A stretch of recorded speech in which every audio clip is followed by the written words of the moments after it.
This episode contains spoilers for the Swapper.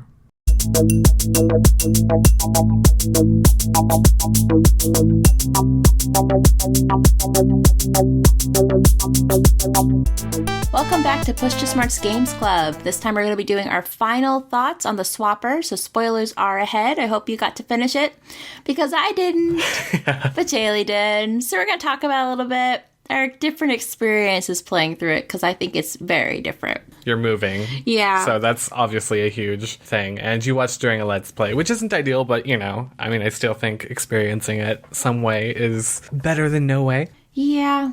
So what did you think about the game, the ending? Because really there's not much story, and then near the end there's a lot. Which I think story. is why I really struggled with it, especially because I've been freaking out through everything else in my life. And so this game is okay, it's super short, I could totally handle this, but every time I sit down to play it, I get stuck on a puzzle. Which, it's a puzzle game. That's what happens.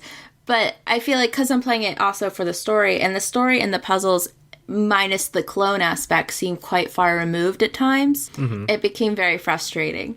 So I would sit down okay, I gotta finish this, and I'd get stuck on the same 4 puzzles. It's you know what? No. This is time I could be, packing or looking for a place to live.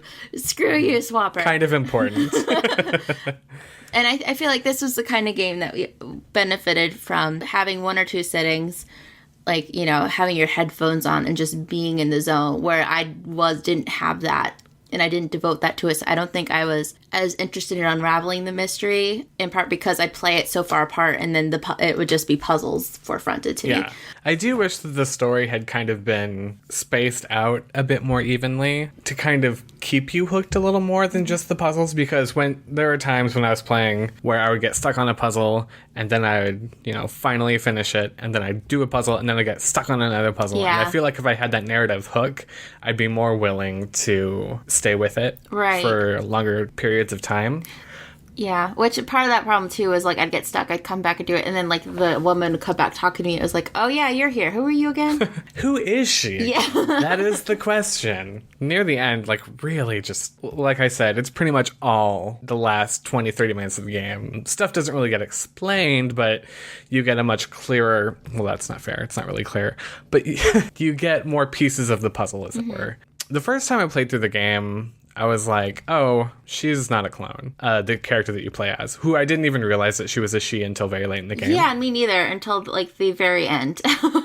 But on my second playthrough, I'm she's totally a clone. It's starting to make sense. It's Moon! It is! Because when you asked me, is it Moon, I was no, it's not Moon. And then I was replaying it, I was oh my god. It's totally It's Moon.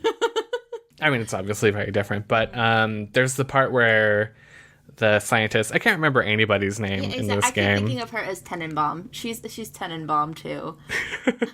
But she's watch this recording of where she gets her mind spliced in 3 things. She picks up the Swapper in that little flashback sequence, and there's this cut, and then she's what did I just do? Who is that? Who did I just eject into space? And then I was oh my god, that opening scene of the game is her ejecting you into space, and you're the clone. I didn't watch that, apparently. I watched a 5-minute ending. I'm wow, this is riveting.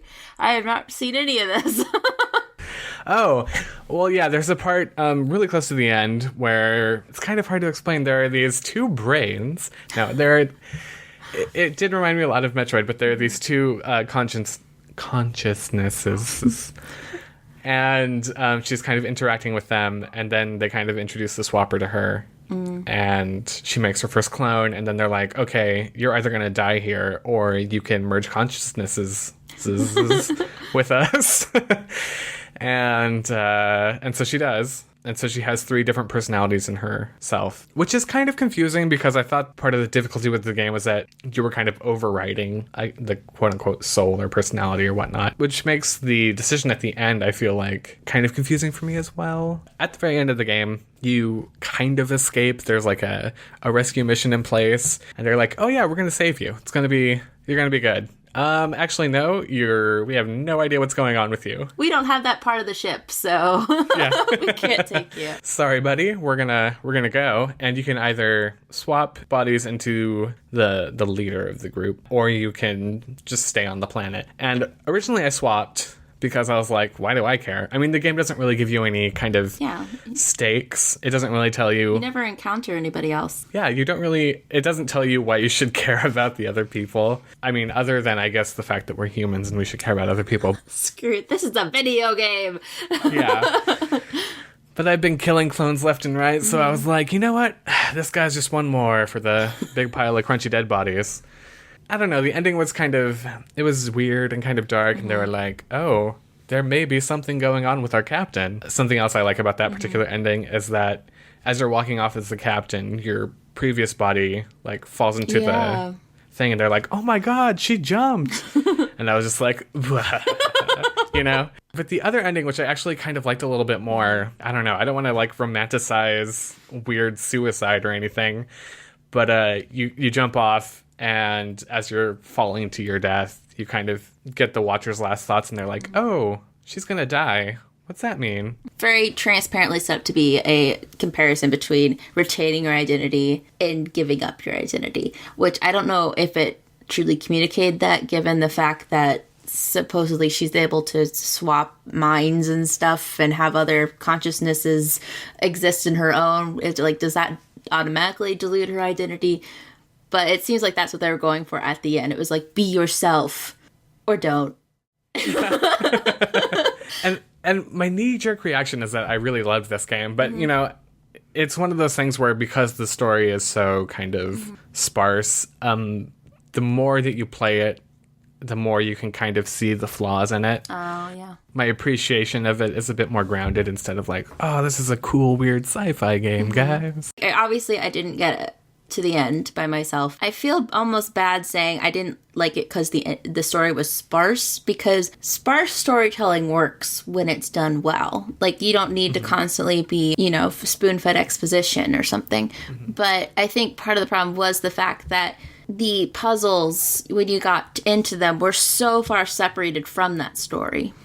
You spend so many, like, enough time trying to figure out how to get past red lights, which has nothing to do with the mystery of the swapper, that it's so easy just to let that be sidelined. And then when you come back to it, it's like, oh yeah, whatever.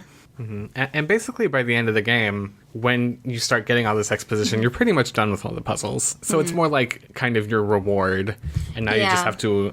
And so, you know, on my second playthrough, it was just kind of like, okay, that is also another flaw with the game. But, I mean... I still do really like it. I think it's really cool in a lot of ways. It's not perfect, but it's better than Transistor. Those are fighting words. And that is because this game doesn't really ask you to make any emotional leaps or connections based on the story that they give you. If the survivor who you play as is a clone, if she's not a clone, I mean, I still think that it makes it a very interesting story. As opposed to if you read Transistor as a story between lovers, or if you read them between... who knows, until 3/4 of the way through the game where you're given actual admission that they are indeed lovers. I'm not going to compare it too much to Transistor, because I did, in a weird way, like Transistor. I just didn't really think that the story connected as well as others seemed to, apparently. Here's the game I thought of while playing it. A Link Between Worlds. And I can't figure out what A Link Between Worlds did right that the swapper didn't do. A Link Between Worlds did everything right. Yeah, A Link Between Worlds is like the best game I've played in a very long time. It's so good. But like, there's a sense, even when you're stuck in that game, you can get through it. And like the swapper, you're not just on this single, like, it's not like Portal where it's like, this is a challenge room, good job, on to the next. Where you can kind of, if you're stuck on one puzzle, you can go and do something else. Somehow, Zelda figured out a way for you to explore organically, but still learn things in a way that enabled your exploration and allowed you to overcome these obstacles on your own. Even when you'd have to use, like, I think it's play coins to get hints, you'd eventually figure it out. And they weren't like, go this way, you know, it was just kind of teaching you the visual rhetoric. Learning and progression in A Link Between Worlds was really organic. And here sometimes it felt like when you're trying to enter a password and it's like, okay, 0001, that didn't work, 0002. We're hackers, guys, with a Z. Yeah. I mean, like, there were times where I was like, where I had to look it up, like, had to look stuff up online on the guide, because I was like, I've wasted too much time on this. Ain't nobody got time for that. Yeah. And where Zelda, it was very much like, you know, I'm going to get this. It's going to be okay. But I don't know how Perfect Zelda game. did that, because it left you basically with the entire Hyrule and Lorule open to explore. And I don't know how they figured it out, how to make that happen organically without you accidentally going to the dungeon where everybody is level 50 or something.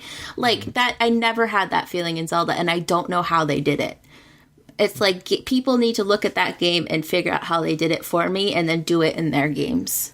Play the Swapper, it's still good, just don't play it when you're trying to move and you're working a lot of weird hours and you're frizzed out by it. It's not a good game to play when life is happening. Yeah.